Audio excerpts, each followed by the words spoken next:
What is the reality of moving to the Philippines with a budget of only $2,000 US? Will my dream fall apart because I don't have enough money? How much will it really cost to live your dream in the Philippines? And can you actually get it done on the average Social Security? Is it a fantasy or is it a reality? Today, we're going to talk through the reality of what it's like of living on a $2,000 US budget in the Philippines and only having $20,000 US in the bank as a backup.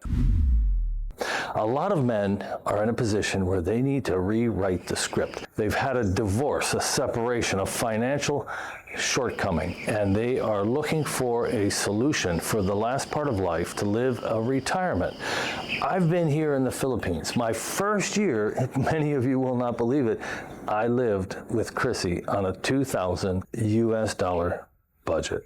Now, if you take out the travel, it was $2,000 US. And I'm going to talk you through the reality of that and whether your dream is possible and what that life would actually be like for you. My name is Rob, and I'm co-author of the book, Fly Me to the Philippines, #1 bestseller on Amazon for Philippines travel. 300 pages, pick it up. Now, every week, men write me and they say, Rob, is it real? Is it just a fantasy? Is it a bunch of YouTube garbage where people are telling me I can actually live on $2,000 US a month? And the answer is maybe. This is the problem, because the answer is not about the cash and the budget. It's about your lifestyle and what you would call a successful transition into retirement. I'm going to show you where you're going to have to compromise, where you'll be comfortable, and where you'll thrive here in Asia and the Philippines. And I'm going to give you 2 valuable tips. I'm going to share with you the one mistake that can really destroy your retirement here in the Philippines, and one that can really make you thrive in terms of lifestyle and health. There are thousands of men arriving in Asia and the Philippines, Thailand, Philippines, Cambodia, and they're bringing with them small budgets, $1,500 US a month, $2,000 US a month, $2,500 US a month. Look, where I live in the Philippines, minimum wage is $7 US per day. Chrissy has a sister we showed on one of our videos last week. She's renting a house for $41 US a month. Electricity, water, mountain breezes. There's all kinds of possible in a low-income, low-wage country. And housing is very, very inexpensive. Some of these men with $2,000 budgets are making the right move, and some are going to face disaster. Some will make the biggest mistake of their retirement. Look, it's simple. What you have back in the West, high prices, very unattractive dating and romantic opportunities, family that only wants you to visit once a month and bring a gift. These are really unattractive ways for you to spend the rest of your life. You're looking for freedom, warm weather, a good relationship, lower stress, and more adventure. All over YouTube, you're going to see different budgets. Men living on $8,000 a month, men living on $1,000 a month. You hear every answer. The question is, what is the right answer for you, and what will make it so you can fulfill your dreams? Can I live on $2,000 US a month, just my Social Security, and not touch my small savings? Now let's talk about housing, and let's drill in a little bit more specifically to the Philippines. There are high cost of living locations such as BGC, Makati, and Baguio is a little less but still high cost. Iloilo is about 10% more expensive than most of the provincial capitals. And then there are places like where I live in CDO, Cagayan de Oro, overlooking the Cagayan de Oro River. it's about 40% less expensive than the capital region. Their minimum wage is like 40–50% higher than our minimum wage. All prices there are higher, and it's going to be a hassle and more expensive. Up where I live, 2 hours away, we have Malai Balai at 2,000 feet of elevation, which is very attractive to a lot of people. We have Claveria at 3,000 feet. We have the beaches in Inatao an hour away. It's not a resort area, but it's an area of low cost with everything the Philippines has to offer. And there's the exotic areas of Palawan to live. There are a lot of choices once you decide how you can handle healthcare, how you can handle your need for Western foods, how you can handle whether you're going to be nearby your girlfriend's family. These are really big considerations. You're going to sort through those. First, if you need healthcare of a real significant nature, well, you're going to find yourself in either Cebu City, Manila, or Davao, and it's going to be more expensive. Now, Davao's nowhere near as expensive as Manila, and Cebu City's not as expensive either, but a little bit more than Davao. This one decision about where you're going to live, like, hey, I'm committed to BGC. I'm here to tell you, you can't live on $2,000 a month in BGC and live a life that you're going to be able to tell people about. I mean, it could be done. You could find a really ratty place to live, and you could find a place to shop, and you could find a bus to take. It could be done, but it's not a lifestyle you're going to want. But if you went up to the mountains of Malai Balai at 2,000 feet, where fresh produce is abundance, there aren't many opportunities to eat out of a quality restaurant of a significant price. There's lots to do in the mountains of outdoor adventure. Yeah, absolutely, it can be done. So selecting your city and selecting the type of housing, this is the biggest path to success or failure. If you have to be near these major medical centers and in these high-priced cities, you are going to fail. If you can figure out a way to be in a more provincial area, and I don't mean being a pig farmer in the mountains, I just mean a town of anywhere between 100,000 and, like a town I live in, 800,000. These areas are going to offer you a good variety of housing and lower prices.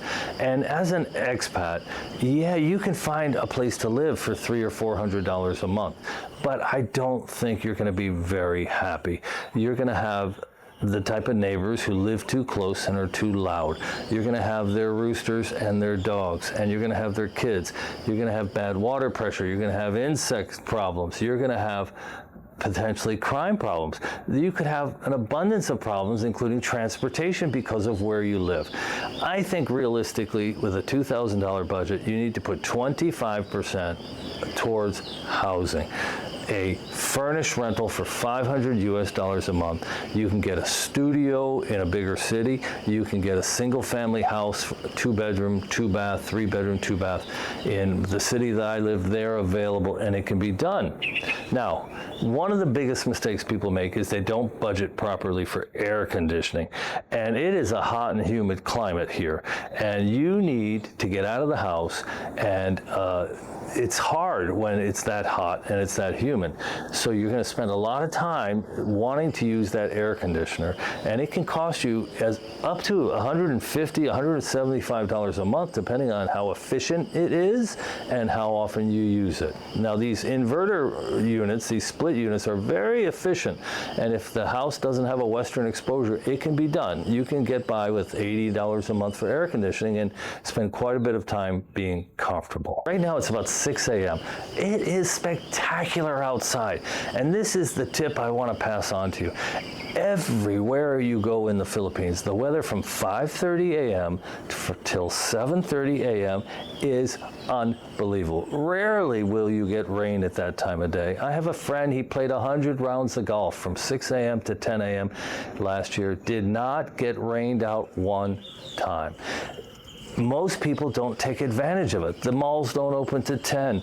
The stores aren't open. Life doesn't really get started. There's a lot of traffic from 7 to 9 in the morning. you've got to find a way and a lifestyle where getting out of the house at 5:30, 6 a.m. and getting your exercise when there's not a lot of traffic, when the weather's spectacular, that's one of the keys to making your $2,000 per month lifestyle really rock. Now, when it comes to budget, you can't get away from health care. Now, I've mentioned before, and in the last sentence of the description box is a link. I have a peso plan. It's not a promotion, and I pay about $100 a month, and it reimburses me up to about $25,000 a month, because I don't want to go into my savings if I have a medical emergency, and I need to get into the hospital, and that insurance card is very useful getting into a healthcare facility and letting the bill be settled later. Sometimes that credit card just isn't going to go through when it gets a Philippine bank or a Philippine vendor trying to hit a credit card. It can get refused, especially for a few $1,000s before they check you in. So that maybe they'll just stabilize you, but they won't help you. You can take your Medicare out of your Social Security and set it aside. A lot of expats do that. It's a huge decision. It's a discussion for another time, but that'll keep your $2,000 whole without taking roughly $200 out for your Medicare, which you won't use. And you can pay roughly $100 a month for a lower level peso plan policy like I have. You know, things don't cost too much here in the Philippines. Heart attack might be $3,000, $4,000. My friend had a hip replacement. It was $12,000. So you don't have these $200,000 and $300,000 bills like you do in the West. But you can have unexpected emergencies, and you're going to need to plan for a way to get in the hospital, and having an insurance card is definitely going to help. Having some cash set aside so a close friend or a girlfriend can find it and gain access, or having a credit card. We interviewed an Australian who's been here 22 years. I asked him if he had health insurance. He was 62. He said no. He's got an Australian credit card. When he checks into the hospital, he gives them the card. If he checks out, he pays the bill.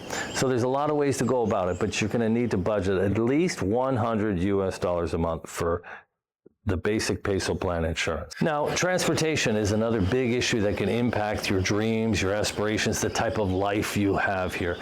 Our first year here, we had no vehicle. We took taxis. We could call the guard at our guard-gated subdivision. The taxi would pull right up at 50 pesos on the meter.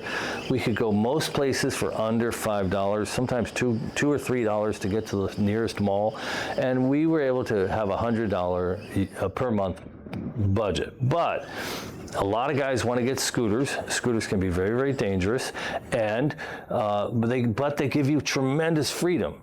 Now, there's some issues there because they're really dangerous, and it rains half the year really hard for a few hours, and it doesn't affect people in taxis and cars, but it does affect a person on a motorcycle quite a bit, especially with flooding after the rain.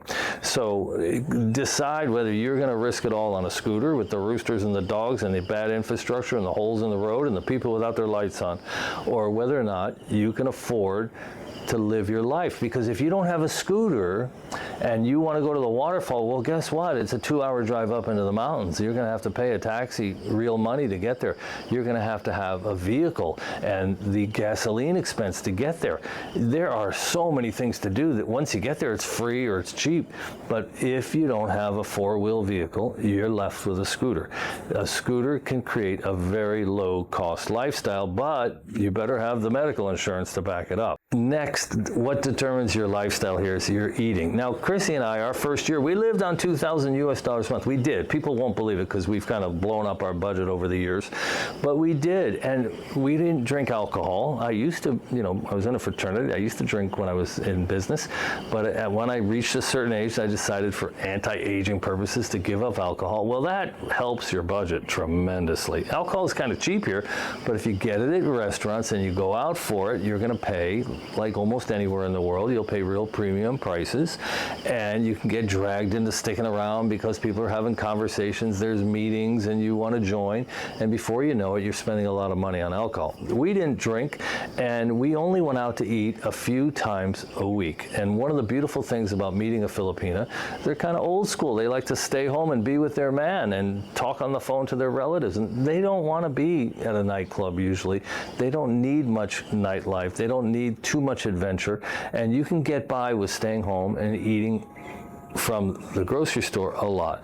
But in many cities, you're not going to have a Costco, you're not going to have quality frozen fish, you won't have cheese.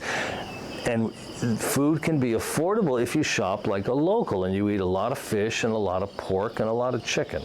Beef, forget about it. It's the quality and the cost is almost not worth it here. Hamburger meat we can get decent, but that's about it. And you don't save too much money at the grocery store. And if you try and eat a high protein, quality, low carbohydrate diet, your food costs can be almost double. I mean, the locals eat rice, and then they eat noodles, and then they put gravy in their rice, and then they have soup, and they eat pork, and they eat chicken, and they eat dried fish, which is almost free. It's so cheap. It's very, very hard to eat like a local, but if you're willing to put a lot of carbohydrates in your diet, a lot of sugar in your diet, it can be done very, very cheap. But the quality of your retirement might not be eating tons of carbohydrates and tons of sugar. It could lead to other problems, and so buying quality protein is going to be something you have to budget for. I always say $15 US a day can be enough for two people here in the Philippines to live like more of a Westerner with lettuce, tomatoes, cucumbers, protein, quality fish that you kind of know where it came from. So think about whether you can live on $2,000 a month and still have $450 for food. Now, if you throw a few restaurant meals in, you're up to like $650. Twice a week out to the restaurants, plus $450 a month, you could be at $650. Add your rent of $500, you're at $1,250. Add your medical insurance, you're at $1,350. Add your transportation of a taxi only, you're at $1,450. Throw your electric bill in, you're at maybe $1,700. You've got toiletries you have to budget for, and miscellaneous. You're at another $100 a month. You need to leave $200, 10% in reserve. What was missing from this budget? Traveling all over the Philippines, Airbnbs, hotels, waterfalls, adventures, expat meetups. The other expats want to go to the beach. The other expats are going out to dinner at the best restaurant in town. The other expats are inviting you over. You need to bring a gift. What about birthdays and holidays? What about an allowance for your Filipina? Was she working before you met her? What if she was making $300 a month as the secretary to the barangay captain? A great job, but you don't want to sit home 6 days a week alone, so you ask her to quit. Are you going to give her a stipend because she quit working and now she has money for her family? Do you see how this $2,000 US a month can compress very, very rapidly?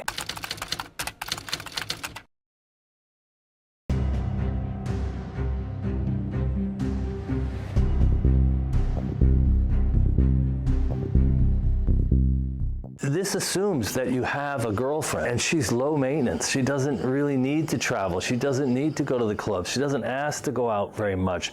She doesn't pester you to join the other expat wives at expensive social gettings, the once a month getaways, the once a month trip to the beach, the once a month expensive restaurant. She's not pestering you. She's a low maintenance girlfriend. So yeah, you can do it. If you don't have much travel, if you live a moderate lifestyle, you can enjoy the weather, you can enjoy everything. But where are the extra costs? You need to buy a piece of furniture. The fan broke, the TV broke, the water cooler broke. Her family has an emergency, a real emergency, where 5,000 pesos would really help out.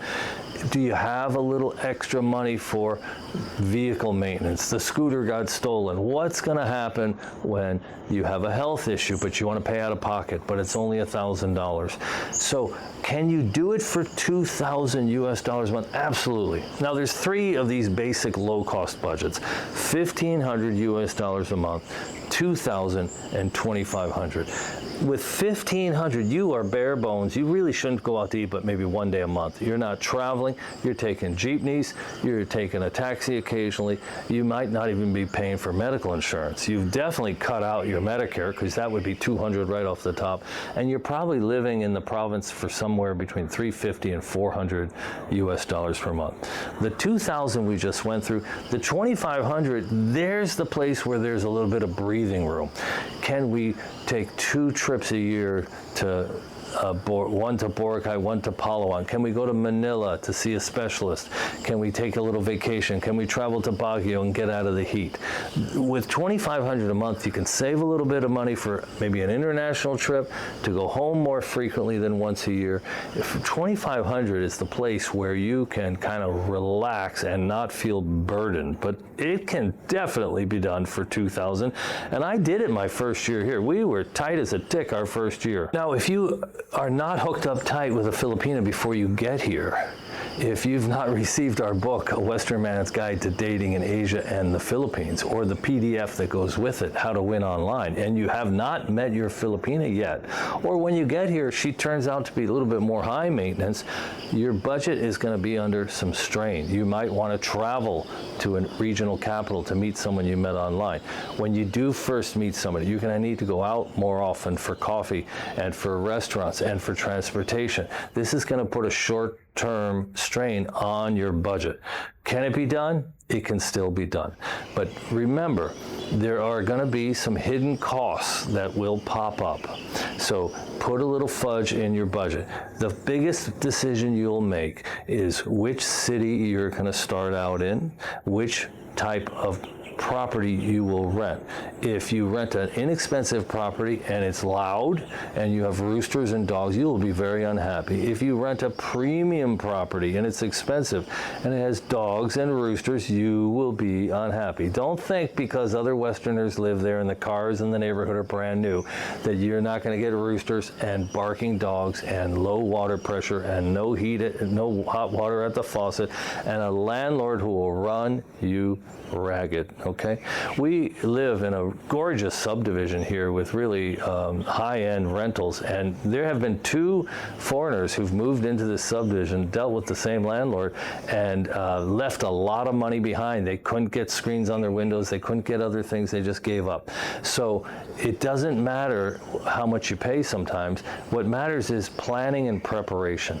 The key to your success is to plan, to know the type of weather that suits you, to know the type of costs that suit you, how many expats in town. Some people don't want to go to Dumaguete. They don't want 10 foreigners at the coffee shop screaming their viewpoints of things in the West, and they don't want to have that many Filipino girlfriends to interact with their wife. They want a slower pace, less foreigners, lower cost, and of course, where will you get your medical care? How will you get to the hospital if you fall off a ladder? Who's going to take you? 40 minutes in the ambulance might not be fast enough. So where will you live? What kind of health care do you need? How will you address these things? These are all considerations that a good plan can figure out before you leave the West. Not just do you have a way to receive your OTP codes, not just do you have the right bank cards, not just what hotel at which airport when you first land, not just which Airbnb to go to, which cities to tour on your initial trip, how to handle your girlfriend's family, how to handle talking your girlfriend into quitting her job and the type of stipend to give her, and how to put some parameters around it. What type of negotiation will you have with your landlord? They want 2 months prepaid security deposit. Really, you're on a pension. Try and talk them out of that. All the little things about healthcare, insurance, transportation, where to vacation, where to go, where to live, where do the natural disasters happen most often, and how to get around from point A to point B. Have a plan, and you can make it work. And Chrissy and I offer a consultation service, and by the way, Chrissy offers the most valuable consultation service in the Philippines. Never get on an airplane before you check your girlfriend's social media history. Even if you come here and meet in person, it would be a huge mistake to gain confidence and put your heart in the middle of the table if you have not found out what's really happening on her social media. Email us at flymetothephilippines@gmail.com. It's better to plan than to fail. Till next time.